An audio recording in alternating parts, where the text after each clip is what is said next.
నమస్తే అండి. నమస్తే. ఈరోజు ఉదయం లేవగానే విజయవాడలో జరిగిన ఏమనాలండి సినిమా ఫక్కీ ఫైట్ అది. Gang car war. జీప్ తో గ్యాంగ్ వార్ ఏంటి అంటే ఒక అమ్మాయి కోసం. ఇది మనం సాధారణంగా వినే విషయమే కూడా ఇది. కానీ అర్ధరాత్రి పూట 2 జీపులు అంత బీభత్సాన్ని సృష్టిస్తా ఉంటే వెళ్ళి వచ్చే వాళ్ళ పరిస్థితి ఏంటి? అసలు ఏంటి ఆలోచన? చిన్నపిల్లలు వాళ్ళు, మళ్ళీ చాలా క్లోజ్ ఫ్రెండ్స్ అంట చిన్నప్పటి నుంచి. కొంతమందిని అడిగితే ఈ విషయం గురించి ఒక్క అమ్మాయి, ఒక్క బరి తెగించిన అమ్మాయి కోసం 2 ముక్కు పచ్చలారని అబ్బాయిలు గొడవ పడ్డారు. ఏం మాట్లాడుతున్నారు? గొడవ పడ్డారు. హత్తవిధి ఎంత కష్టం వచ్చింది ఆ ముక్కు పచ్చలారని పిల్లలకి. ఈ అమ్మాయి ఎవరై ఉంటుంది? ఎవరి అమ్మాయి? మాకు అర్జెంటుగా అమ్మాయి ఫోటో కావాలి, ఆ అమ్మాయి అడ్రస్ కావాలి, డీటెయిల్స్ కావాలి మాకు అర్జెంటుగా. వస్తేనే ఆ అమ్మాయిని చీల్చి చెండాడి ఆ అమ్మాయికి బుద్ధి చెప్పి, ఆ అమ్మాయి పనిలో పనిగా అమ్మాయి తల్లిదండ్రులకు కూడా బుద్ధి చెప్పి, అది ఇది కాదంటే ఆ అమ్మాయి ఇంటి పక్క వాళ్ళకు కూడా బుద్ధి చెప్పిందాకా నిద్రపోము అని చెప్పి కొంతమంది మహిళా మనులు వచ్చేస్తారు ఇప్పుడు బయటికి. అర్థమైందండి? అర్థమైంది. ఇది సీను. ఫస్ట్ అదే అనుకున్నాను, ఏంటి మాట్లాడుతున్నారు. అయితే సీను కట్ చేస్తే ఇప్పుడు నా మార్కులో నేను చెప్తా. అమ్మాయి సంగతి పక్కన పెట్టండి. ఆ అమ్మాయి కోసం అసలు అమ్మాయిని సీన్ లోకి తీసుకురావక్కర్లేదు. అమ్మాయి విషయం పక్కన పెట్టేద్దాం. అసలు ఈ బరి తెగించిన అబ్బాయిలు వాళ్ళ వయసులు ఎంతో రాయలేదు, నాకు తెలిసి 20-21 ఉంటాయి, అంతకంటే ఉండవు. వీళ్ళు తారు బళ్ళు ఎక్కడి నుంచి వచ్చినాయి వీళ్ళకి? వీళ్ళ బాబులు ఎన్ని మోసాలు, ఎన్ని దరిద్రాలు చేయకపోతే వీళ్ళకి తారు మాత్రం మంచి పొలిటికల్ బ్యాక్డ్రాప్. రెండో వాడికి కూడా ఉండే ఉంటది. ఏమీ లేకుండా ఎందుకు ఉంటది? ఏమి ఇప్పుడు 20 ఏళ్ల కుర్రాడు ఆడ చెమట వచ్చి తారు బండి అయితే కొనలేడుగా, ఆడు బాబే సంపాదించుంటాడు. అలాంటప్పుడు బాబులు ఏమీ చేయకోకుండా పిల్లలకి 21 తారు బండ్లు ఇచ్చేని డబ్బులు ఎక్కడి నుంచి వస్తాయి? ఇప్పుడు రండి అమ్మ మహిళా మనులు, ఇప్పుడు మాట్లాడండి. ఆడపిల్లలే కాదు అర్ధరాత్రులు తిరగొద్దు అని చెప్పడానికి మేము కూడా చెప్తాం, ఆడపిల్లలు తిరగొద్దని. మగ పిల్లలు తిరగొచ్చా? ఇప్పుడు అర్ధరాత్రి పూట అసలు బయట ఏం చేస్తున్నారు? తల్లిదండ్రులు ఏం చేస్తున్నారు? అబ్బాయి అయితే ఆడికి లైసెన్స్ ఉంటుందా ఎక్కడన్నా పడి తిరగడానికి, తాగి డొరలటానికి, లేదా బండ్లు గుద్దించుకొని తగాదాలు పట్టడానికి, కత్తులు పెట్టి పొడుచుకోవడానికి అబ్బాయిలకైతే స్వేచ్ఛ ఉంటుందా? ఇప్పుడు రెండు అక్కయ్యలు ఇప్పుడు చెప్పండి, ఆడపిల్లలు చిన్న బట్టలు, పెద్ద బట్టలు, అర్ధరాత్రులు ఏం చేస్తున్నారు? ఫామ్ హౌస్లకు ఎందుకు వెళ్తున్నారు? ఇవన్నీ చేయమని మనము చెప్పము, కానీ మీరు అమ్మాయికి చెప్పే విషయాలు ఏవైతే ఉన్నాయో అబ్బాయిలకు కూడా చెప్పండి. అసలు ప్రమాదం అబ్బాయిల వల్లే. నేను కూడా దానికి ఒప్పుకుంటాను. అసలు 7:30, 8 కొన్ని మహా అయితే 9, 9:30కి ప్రతి అబ్బాయి ఎవరి ఇళ్లలో వాళ్ళు ఉంటే ఆడపిల్లల గురించి, అఘాయిత్యాల గురించి, రేపుల గురించి, దారుణాల గురించి మనం మాట్లాడుకోరాదు. ఆ పరిస్థితే రాదు కదా. ఒక అమ్మాయి వెళ్ళి ఒక అబ్బాయిని అయితే రేపు చేయదు కదా, అంతే కదా. అమ్మాయి వెళ్ళి ఇంకొక అమ్మాయిని అయితే రోడ్డు మీద వేసుకుని కొట్టదు. ఇప్పుడు నిన్న మణికొండలో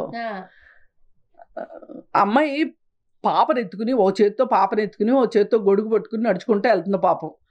సాయంకాలం 4:30 అప్పుడు ఆడెవడో వచ్చేసి అమ్మాయి బట్టలు లేపేసి వెళ్ళిపోయాడు గబగబా. ఆడు దొరకలా ఇంత చేసి. కాకపోతే నేనేమనుకుంటున్నానంటే అన్నీ సరిగా పనిచేసేవాడు ఆ పని చేస్తాడని నేను అనుకోను. వాడేదో సంథింగ్ రాంగ్ క్యాండిడేట్ అయ్యి ఉంటాడు, లేదు గంజాయి మొత్తతో అయినా చేసి ఉంటాడు తప్పితే మామూలు వాళ్ళు ఎవరు అలా చేస్తారని నేను, అంటే పట్టపగలు అంత దరిద్రం చేస్తారని అయితే నేను అనుకోను. సరే, మనకి ఇంకా ప్రస్తుతానికి సమాజం మీద ఆ మాత్రం నమ్మకం ఉంది. అయితే ఈ విజయవాడకి సంగతికి వస్తే అసలు వాళ్ళ అమ్మ మీద కేసులు పెట్టాలి అన్నారు. మొన్న భగీరథ కేసు విషయంలో కూడా వాళ్ళ అమ్మ మీద కేసు పెట్టాలి అన్నారు. ఇప్పుడు వాళ్ళ అమ్మ నాన్న మీద పెట్టొద్దా? రండి బయటికి. అసలు ఇప్పుడు వచ్చి ఎవరు వచ్చి మాట్లాడతారా అని చూస్తాను. పెంపకాలేంటి, అదే కదా మాట్లాడారు. అందుకని మనము కంటికి కన్ను పంటికి పన్ను అని మనం మాట్లాడటం మన ఇద్దరు ఉద్దేశం కాదు. అయితే ఇక్కడ మాట్లాడుకోవాల్సింది ఏంటంటే, ఇలాంటి బరి తెగించిన అబ్బాయిల వల్ల అమ్మాయిల జీవితాలు కూడా ప్రమాదంలో పడుతున్నాయి. బై గాడ్స్ గ్రేస్ అండి అక్కడ ఎవ్వరికి ఎలాంటి ప్రమాదం జరగలేదు. కొట్టుకున్నప్పుడు ఎవరు బాబు కొట్టుకోకుండా అని ఎవరైనా వచ్చి అడిగారు అనుకోండి, ఆ రాడ్ ఇచ్చుకుని వాళ్ళని కొడితే, లేకపోతే వీళ్ళు కొట్టుకునే టైం హాకీ స్టిక్లు అంట చూసాను నేను, మనం విజువల్స్ లో చూసాం కదా, రాడ్స్, తారు, ఆ జీప్ యొక్క మిర్రర్స్ చాలా మందంగా ఉంటాయి, పగిలాయి. అంటే ఎంత గట్టి కొట్టుకుంటారు నాకు తెలిసి మద్యం మత్తులు కూడా ఉండే ఉంటారు ఖచ్చితంగా. మద్యమే కాదు, ఇవాళ విజయవాడలో డ్రగ్స్ కూడా విపరీతంగా దొరుకుతున్నాయి. హైదరాబాద్ లో దొరికినట్టే విజయవాడలో కూడా దొరుకుతున్నాయి. ఎవరు ఏం తక్కువ, అసలు మేము హైదరాబాద్ తీసిపోవనే పరిస్థితిలో పాపం చంద్రబాబు నాయుడు గారు ప్రపంచ నగరాలకు ధీటుగా అమరావతి నగరాన్ని నిర్మించాలనుకుంటున్నారు. కానీ ఈ జనాలు ఇంకా ముందుకే చాలా ముందు వెళ్ళిపోయి వేరే వేరే దేశాల్లో జరగని కూడా జరిగేటట్లు చూస్తున్నారు ఇక్కడ. అందుకని ఇవాళ ఖచ్చితంగా డీల్ చెయ్యవలసింది ఇలాంటి యూత్ని. అసలు వాళ్ళ తల్లిదండ్రులకు ఇవ్వాలి ముందు కౌన్సిలింగ్. మీ అబ్బాయి ఏం చేస్తున్నాడో మీకు తెలీదా? ఇప్పుడు షీ టీమ్స్లో మేము అదే చేస్తాం. తల్లిదండ్రులు పిలిపించి తల్లిదండ్రులతో మాట్లాడతాం. అవి అందుకే ఒక్కోసారి ఫ్యామిలీ కౌన్సిలింగ్ అయిపోతాయి. షీ టీమ్ కౌన్సిలింగ్ కాస్త ఫ్యామిలీ కౌన్సిలింగ్ అయ్యేది. అయినా పర్లేదు, ఒక ఇంట్లో ఒక అలారం సిచ్యువేషను. ఇప్పుడు పాపం ఇంకో మాట కూడా చెప్తున్నా, వీళ్ళు వెళ్ళి బయటికి వెళ్ళి ఇంత ఘనకార్యాలు చేస్తున్నారని ఆ తల్లిదండ్రులు కూడా ఊహించకపోవచ్చు. వాళ్ళకి సడన్ షాకే. ఇప్పుడు వాళ్ళ పేర్లు బయటకు వచ్చినాయి, మీడియాలో వచ్చినాయి. పాపం వాళ్ళెంత ఇప్పుడు ఎంత అవినీతి పరులైనా పరువు పోవాలని నేనైతే అనుకోవట్లా. కానీ ఒకటండి, వాళ్ళు పొలిటికల్ గా ఎంత ఉన్నా ఏదైనా ఇబ్బందికరమైన పరిస్థితి వస్తే పిల్లల్ని కాపాడుకుంటారు. కానీ దానికి ముందు పిల్లలు అలా చెయ్యాలని మాత్రం అనుకోరు. జాగ్రత్తగా ఉండాలని. ఏ తల్లి అసలు పుట్టుకతో ఎవరూ నేరస్తులు కాదండి. పెంపకాల వల్ల కానీ చుట్టూ పరిస్థితుల వల్ల కానీ, అంటే వీళ్ళు ప్రమాదం ఊహించని వాతావరణాన్ని క్రియేట్ చేస్తున్నారు తల్లిదండ్రులు. అండ్ ఇంకొకటి అంటే మన ఇళ్లలో కూడా పిల్లల్ని చూస్తూ ఉన్నాం కాబట్టి ఒకలాంటి పాంపరింగ్ ఉంటుంది. డబ్బులు ఉంటాయేమో, ఏది కావాలంటే అది కొనిస్తా ఉంటారు. దానివల్ల ఎదిగే కొద్ది వీళ్ళు చెప్పిన మాట వినరు. రారా బాబు ఇంటికంటే ఎవడగా ఇలాంటి సమాధానాలు ఉంటాయి. పేరెంట్స్ బయటకు వచ్చి కొట్టుకునే వాళ్ళ మనస్తత్వం ఇంట్లో వినమ్రంగా ఉంటారు, క్రమశిక్షణతో ఉంటారు అని అనుకోవడానికి లేదు. అసలు ఆ మధ్య రేవంత్ రెడ్డి గవర్నమెంట్ వచ్చిన తర్వాత రాత్రి 12 తర్వాత ఏ కారణం లేకుండా రోడ్డు మీద ఉంటే ఎక్స్ప్లెనేషన్ అడిగారు. కొన్ని రోజులు అలా చేశారు. మంచి పని అయింది. అప్పుడు చాలా మంది స్టూడెంట్స్ తిట్టుకున్నారు. ఒక తండ్రి అయితే నాతో ఏమన్నాడంటే, ఏమండి రేవంత్ రెడ్డి స్పెల్లింగ్ కూడా రాలేడు మావాడు, కానీ రేవంత్ రెడ్డి పెద్ద శత్రువు అయిపోయాడు మావాడికి.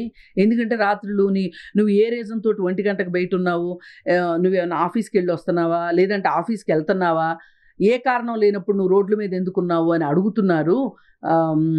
ఆ విషయంలో పోలీసులకు ఫుల్ పవర్స్ ఇచ్చారు అని ఆయన చాలా, నాకైతే చాలా సంతోషంగా ఉంది. నేను రేవంత్ రెడ్డికి ఓటు వేయలేదు కానీ అయ్యో ఎందుకు వేయలేదా ఇట్లాంటి ఆయనకనే అని ఫీల్ అవుతున్నా నేను అని ఆ తండ్రి చెప్తే, నిజంగా తండ్రులు తల్లులు కూడా ఎంత నిస్సహాయంగా ఉన్నారంటే, నిజంగా ఈ రోజు తల్లిదండ్రులు చాలా నిస్సహాయ పరిస్థితిలో ఉన్నారు.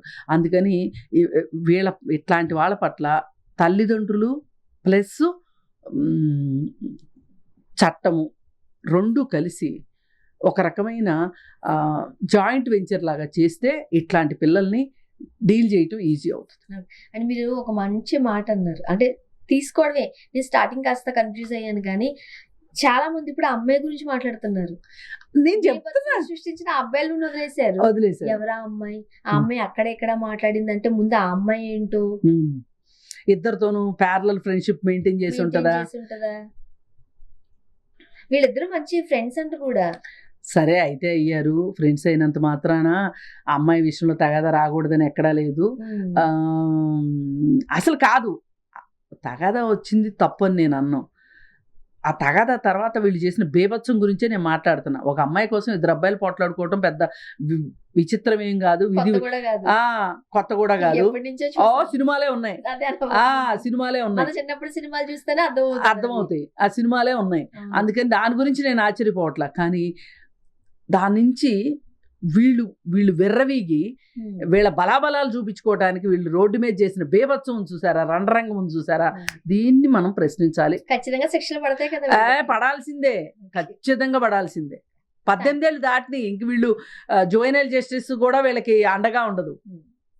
పడాలి, పడితేనే అప్పుడు ఇంకొంతమందికి జ్ఞానోదయం అవుతుంది. అవుతుంది. థ్యాంక్ యూ అండి. Thank you.